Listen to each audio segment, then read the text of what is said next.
a chat. And this part just won't be included, but essentially here's what I want to do.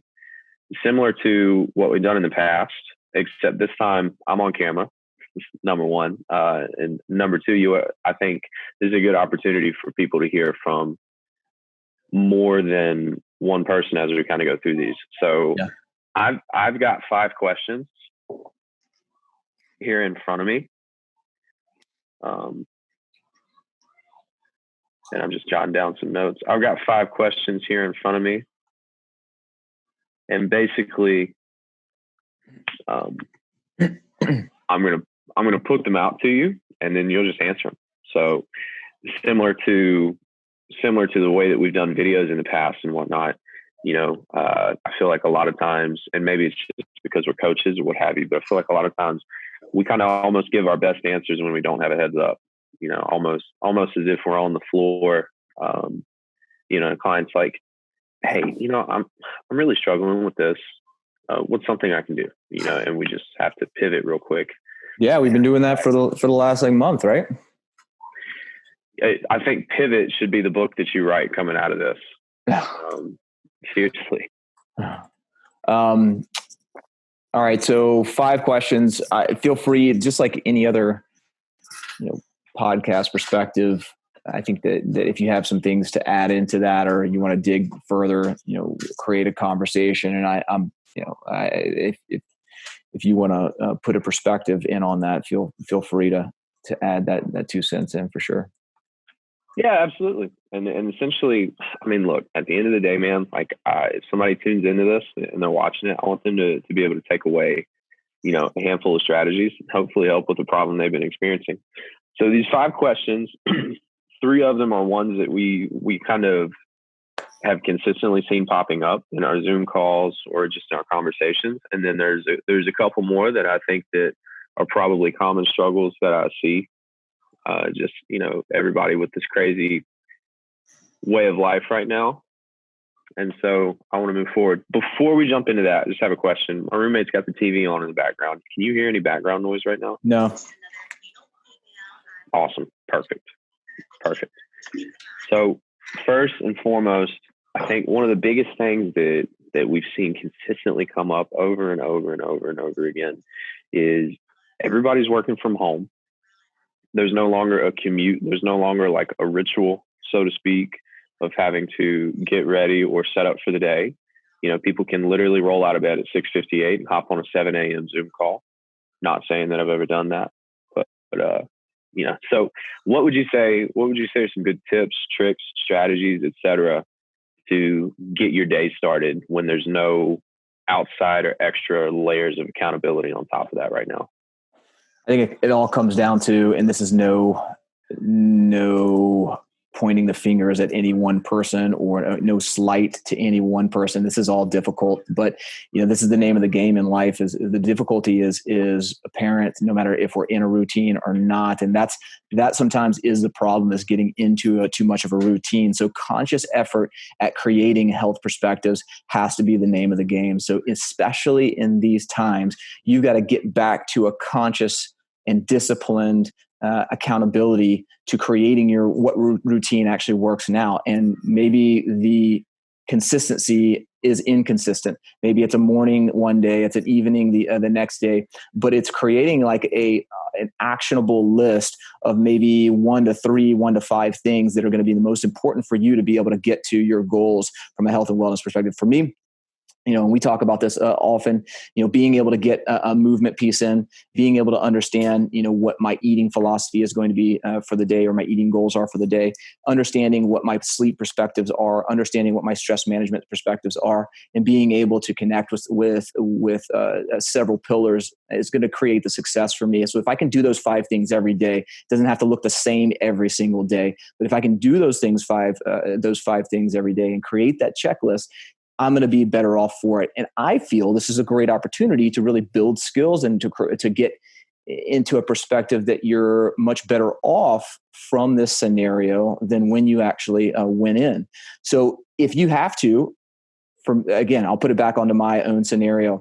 Forever, I've been a morning workout guy. I get it the first thing from the day, get it done, make it the priority, and get on with your day, as too many things actually distract and get in the way.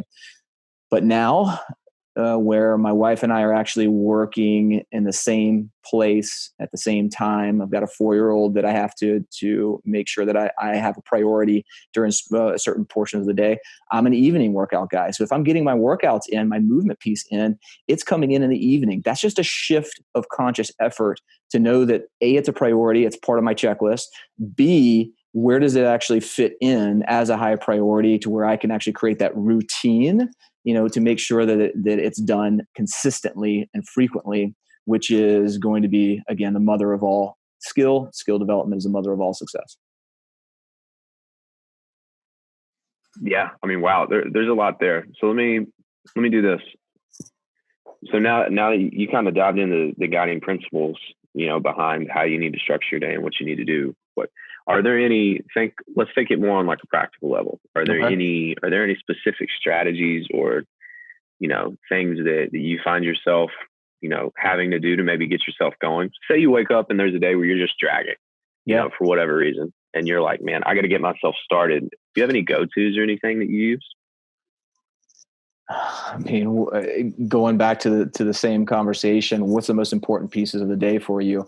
I try to have my clients, but also take into the notion that I want to live the same way that I actually recommend or advise anybody else to live. But instead of saying I don't have the time or insert X excuse right there, I don't have the time, I don't have the energy, I don't have the resources, whatever the case may be.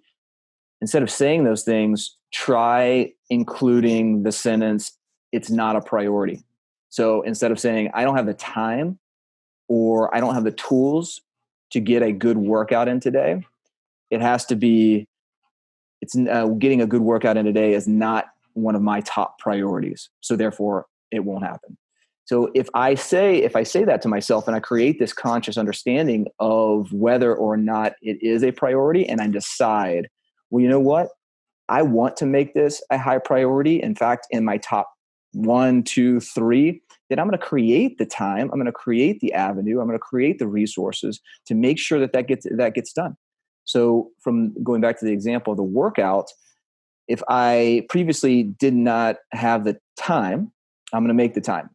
I'm going to wake up earlier and get it done. I'm going to stay up later and get it done. I'm going to take the time out of my lunch break to get it done if I'm still working. I'm going to work out with my kids who have an obligation now. I'm going to work out by doing yard work. That's my new movement piece because I'm home all day, and those are the things that I feel like I can functionally have a priority in. It just has to be a mind shift of deciding what my highest priorities are for the day and then creating the avenue for success there and manipulating the journey as to how you actually get there.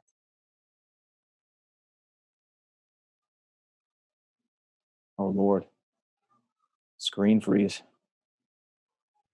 Okay.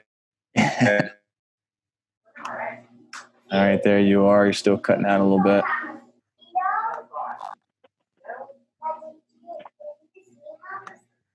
I'm still having struggles here. This is the nature of 4 people in a house that all have to use Zoom to work every day. So gotcha. There you are. Yeah. Well, I got the whole answer on my side. Oh, that's all recorded. I don't know what point you cut out though. Yeah, you look good. You're in a pose like this, so it actually will totally work. Yeah. I mean, look, worst comes to worst, we can do some editing and work that around, or not, or we'll just put it out. I mean, everything is imperfect. Zoom fail. Yeah, we're living an imperfect. We're living an imperfect way of life, even more so than probably our normal way of life. But just for my clarity, like 5 seconds, was it just adding on? It's not a priority to the end of that change in that language. Yeah, changing the language to it's not a priority, then deciding and making a conscious decision on whether it is or it isn't. If it's not in your top 3, then you have to be okay with the fact that it may not get done today. If it is in the top 3, shift your day around, create your priorities, and make time for those priorities. Be disciplined enough to create the process to execute those top 3 priorities.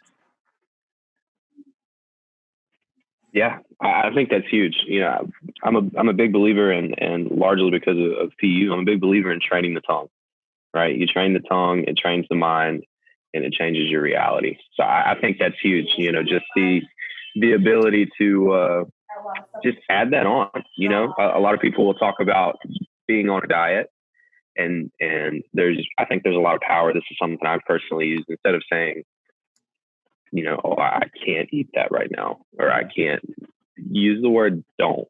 Right. You know, I don't eat sweets right now. You know, right. I don't drink alcohol during the week right now, or whatever that looks like. But I think that's a big piece, just changing that language, right? Like Jeremy says all the time, language shapes culture. Language shapes Let me culture. share. I'll steal another one with you in the same vein of what you were just talking about. Stealing one from Seth Godin is tell yourself the story. What story do you want to tell yourself that creates the actions of who you need to be in order to get to that result, that promised land, as they may say? Big time. Yeah, big time. I mean, we're always living a story. I mean, you know, I'm a big Donald Miller guy, big Seth Godin guy as well, but he put out a piece of content recently. It's like one of his daily emails that I subscribe to. And essentially he goes, you know, that you're living a story, and for your business or for your clients or for anybody you're trying to lead, you need to be the guide. But for your life, you better make sure that story places you as the protagonist. You better make sure you're the hero. Yeah. You know, so I think that's huge. And there's like 50 different layers we could dive into there. But let me share like one strategy. This is like one of those weird little tips, tricks. I know you hate the word hack, but it's almost like a hack. If I'm really struggling to get productive or do what I need to do, I'll take a shower. Like I know that sounds crazy, but say it's like a Sunday or a Saturday and I've got a list of chores yay long. I know I need to get something done, but for whatever reason, I'm having trouble getting off the couch with my cup of coffee. I'll get up and I'll go take a shower. And if I can just start the act, and I can go ahead and take the shower, even if it's like yard work. And, you know, Ivy hits me all the time. She's like, why are you going to take a shower to go do yard work or go do a workout? And it's like, trust me, I need to do this. I've got to get the ritual. I've got to get the ritual going, and that'll set my entire day in motion. Yeah. And that's huge. And I think for different people, that's different things. For some people, that might be making the bed. You know, for some people, I think for probably millions and millions, you know, their commute serves as that without even realizing it. You know, that drive to work, you're gearing yourself up in some way, shape, or form. So I think that's cool. Let's super practical. I love it. Once you got the day started, you know, one of the big things that you're a believer in, and you've been a big proponent of, and I have as well, just by nature of having to be up at 3:45 in the morning most days, a curfew. So you've been talking a lot, at least in our meetings recently, about the idea of like a 10 p.m. curfew right now. Right. What would you say to those people who are having trouble with that? Those people that find themselves not being able to put the phone down or cut the TV off, or not being able to get out from in front of the computer, you know, doing their business work or what have you, in order to get to bed, you know? Yeah. So what would you say to someone who needs to learn how to wind down? So number 1, decision-making, be conscious. Number 2, start the action itself. And then 3, let's talk about some strategies into what we call sleep hygiene. So going off of number 1, we'll parlay the previous portions of the conversations. You've got to decide. So the first piece is that conscious understanding of A, sleep is important. B, I want to make it a priority. C, I am going to commit to taking some actions or taking some steps towards the direction of a beneficial process. That's the first piece. Okay. Nothing can be done without the right mindset that's going to shape the next steps in the process. Number two, I'll piggyback your piece of the puzzle. Take one necessary step, the simplest step, the one that we constantly do within our behavior change recommendations with clients is, what can you do that you're 90% confident that you're going to execute on? Or what can you decide to do that you're 90% confident that you can stay frequent or consistent with? So it has to be the lowest common denominator and start with that. Too many times, our natural tendency is to jump to what we feel is going to be the most effective, where we need to draw down to the most efficient, meaning that I need to be sometimes like overly committed that it should be easy. If it's difficult, if it's moderately difficult, if it's highly difficult, the chance of sustainability becomes lower and lower, right? The chance of effectively executing diminishes with that. So let's go to the lowest common denominator. So what would that be from a sleep standpoint? Maybe that's, I am committed to getting into bed by 10 o'clock. I am committed. For you, it may be, hey, look, I consistently am going to sleep by 2 a.m. Maybe that's I'm committing myself to getting into bed by midnight. Maybe that's I'm committing myself to turning off the TV and all electronics by midnight, by 10 a.m., by 8 p.m., whatever the case may be, as to take a step, an actionable step to set or ignite the process into motion.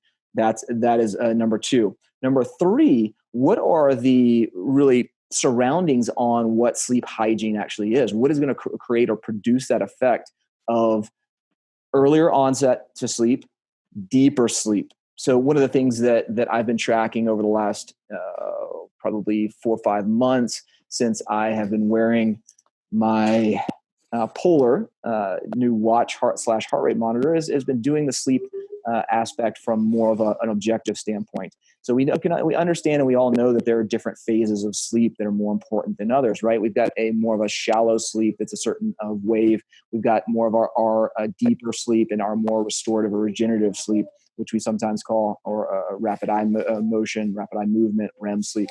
We've got to be able to understand that those phases are really important for the adapted results, what we want out of sleep. So what's going to get us into that process of duration as well as depth easily? So sleep hygiene is going to go into number one, obviously the length of your sleep. The things that are going to keep us there are going to be the temperature of your room. So are we going to be able to set it to recommendations are somewhere around 66 to 68 degrees inside of your bedroom? Number two, is it dark? Do you have blackout curtains? Do you turn off all electronics? Night lights, clocks, digital clocks, things of that nature that are producing a glow. Number three, do you have any sort of ritual or process of how much time that you're spending on electronics before sleep? Doesn't mean that you can't spend time on those types of things, watching TV or looking at your phone before bed, but give yourself the appropriate amount of time. Typically it's 1 to 2 hours prior to actually going to sleep that's going to be beneficial for you.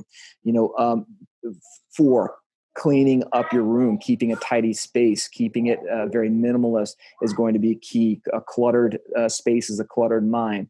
5, do all your reflection and meditation or mindfulness practices prior to the bedtime within that 1 to 2 hour time frame. Sometimes if we use the going to sleep process or the laying in bed process to decompress and kind of reconnect with our day or re-audit our day, that conjures up too many things that we have to do tomorrow, or that we didn't do well enough, or that you didn't have a success in, or that you had a lot of success.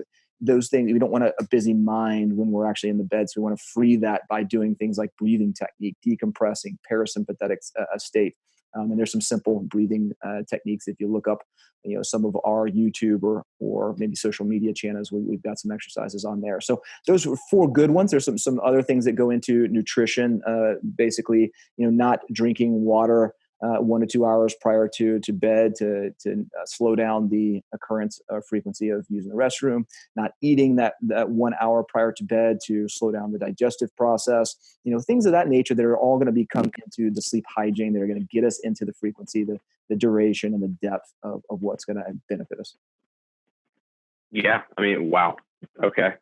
Again, like 25 things we could jump into there. I think that's awesome. So if we were to lay out like a simple process, it would be commit to one step, and you kind of determine the size of that. If you're the kind of person that has the willpower or the discipline, which that's the key piece, right? Yeah. That's really what kind of separates it. Everybody's operating. Just decide that it's important. Decide that that it's a priority. Then figure out the first step to that commitment. What is the lowest common denominator? Yeah, absolutely. Because if it's not a priority, it doesn't get done. Especially in the busy lives we all live today. It's not. We've all been given a lot of idle time, and I think it's caught a lot of people off guard. And no one has a crystal ball, but personally, like on the most personal level, I believe that this is in a lot of ways a blessing because it's teaching people to reframe their normal. Is there a way? I'm curious to see how many people, especially people that work for bigger businesses or that aren't client facing, are probably going to request to work remote coming out of this, especially if we stay in it for any length of time. Absolutely. Yeah. So anyway, I think that's huge. And that's really, to get back to my point, that's really the biggest piece, is discipline. Everybody's operating on a different frequency of discipline. You've got your people that are somewhat militaristic in it by nature, as in for whatever reason, they just have a high level of discipline, and they're able to make easy shifts, and they're able to just kind of decide something's important, do it, experience success. And then you have people that really, really, really struggle with that. Yeah. And it doesn't mean, go ahead. Health success in the long term on its most grandeur vision has to include versatility. So our world or our life around us is variable, right? And if we rely on those mechanisms of success on the long term, in the short term, creating skills they're going to make us sustainable. It's great to have the consistency and have habitual schedule day in and day out. I get my workout done, or I wake up, I grab a cup of coffee, I go to my workout, I come back and shower, I go to my work, I pick up my kids, I blah, blah, blah, blah. That's great because that creates routine and that allows us that repetition that's necessary to develop the skill. For long-term success, you have to be able to have versatility. That versatility comes by way of being able to weave the fabric of those skills in every aspect of your life, no matter where you are. So one of the best ways that my family has been able to do that, my wife and I especially, is that when we're on vacation, where you typically are going to take a break from your health and wellness, I'm not going to work out. I'm not going to eat right. I'm not going to sleep the same amount, to go to bed early, wake up early. We try to keep those habits. It's just in a different environment, and I think that that's important to understand that success on the long term is key to be versatile. But if you haven't developed those skill sets yet, or there's a specific portion of health that you're trying to develop skills on, you've got to be able to, again, set the priority, create the lowest common denominator action plan, and then create the understanding of what drills and exercises are going to produce the skillful effect that we're talking about. Yeah. You know what that makes me think of? It makes me think of the pyramid analogy that we use a lot of times. A lot of times we'll use it with things like, cardio or building an aerobic base, et cetera. But I think it really applies to anything. Essentially, the higher you want to be able to push, like in anything, whether, so like I play a lot of instruments. So say it's playing the guitar. The more specific I want to drive a skill, the wider the base has to be to support that. Right. So, and in that base, you're going to be included all the skills that you need to be able to push to that next level. Right. Finger dexterity, speed, hand-eye coordination, rhythm, tempo, all of that will allow me to then, play the solo to Purple Rain or something like that. The prerequisites. Yes. And you can apply it to anything. And that's an entire philosophical conversation in itself, being a generalist versus a specialist. So that's probably a better way to say it, is that, number one, making the decision of a priority. Number two, creating the lowest, or understanding the lowest common denominator. Number three, understanding the prerequisites. Like you're saying right now, how do we make that triangle wider at the base? Right, because it has to be. There's not a choice. I mean, or at least I believe that. I don't think that no matter what the skill is, I don't think you can jump straight to a very advanced skill. If you can, that's talent, right? But eventually it'll be exposed. We try to, though, don't we? Every time. I want to learn the guitar, so let me pick up the tablature to Anaconda Vita, or some sort of Jimi Hendrix song, and we want to go to the cool, the sexy, the things that are representative of the end result of success, of skill. Yeah, I mean, it's actually really, just a sidebar, it's actually really crazy you say that, because when I started playing the guitar, the very first song I tried to learn was Purple Haze, and I tried to start with the solo. And I distinctly remember, and this is I'm going to credit my dad and just my parents in general for being these kinds of parents, because personally, I don't really see this very much. I'm sure it's out there, but I don't see it very much. My dad was willing in that moment to have a conversation with me, not a negative one, but a realistic one. And I distinctly remember him kind of reaching in and grabbing the tab to Purple Haze and replacing it with the tab to Smoke on the Water.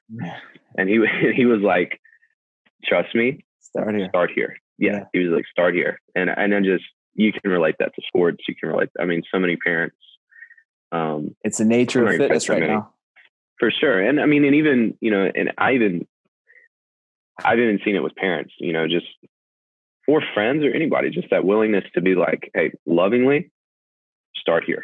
Do this. Yeah. You may not be Barry Bonds today. You're not going to be Barry Bonds today. Let's not try to be Barry Bonds. You just need to be able to catch a ball in a mitt. You're 7 years old. Let's start here. You got to be vulnerable or humble enough to be okay with that. And I think that you're describing something that a lot of people aren't willing to invest in, which is, that doesn't mean financially necessarily, but it can. Investing in who or what is going to be your guide, who or what is the mentor or the thing, the element that's going to give you that path to success. So in the guitar standpoint, are you willing to, what's your priority? Are you willing to invest a little bit of money or to get a coach? Are you willing to invest a little time to watch hours and hours of YouTube videos? What are you willing to do to actually get to that point? Right. I mean, and it's very interesting. And now we're talking about being the guide. It's very interesting because there's definitely a fine line, because you have to, in certain moments, inject that reality. But there's certainly a point of diminishing return where you go from injecting reality to deflating the balloon. You know what I mean? Yeah. And if you pop somebody's bubble, it takes a certain kind of individual to be able to overcome that. You know, I think there are the people that will default to, okay, fine, I'm going to prove you wrong. And I think there's a lot of other people that will just kind of give up on the entire ordeal. We fall in love with the picture of success. We fall in love with being that person that we can envision in our head of being the guitarist, the lead guitarist, or the rhythm guitarist on stage, playing the notes, or playing for a partner or a loved one to actually get them to woo them into loving or falling in love with us. But hey, Marshall, what's up, Marshall? From that standpoint, it's a hey, Marshall, give me. Sorry, I was just making sure it worked. I'll leave. Yeah, you got it, man. I'll shoot you a text when we're ready to rock and roll. Okay. All right. It'll be here shortly. I didn't realize that I gave him the meeting room ID, the personal one. All good, man. All stuff. But we wrap our heads around the end product and falling in love with that end product and that vision of who it is that we will become when we have that skill. But we aren't falling in love with the process of becoming that person. We aren't falling in love with the journey, the ups and downs, the difficulty, the dips that actually come along with developing any skill or becoming any type of person that we want to be.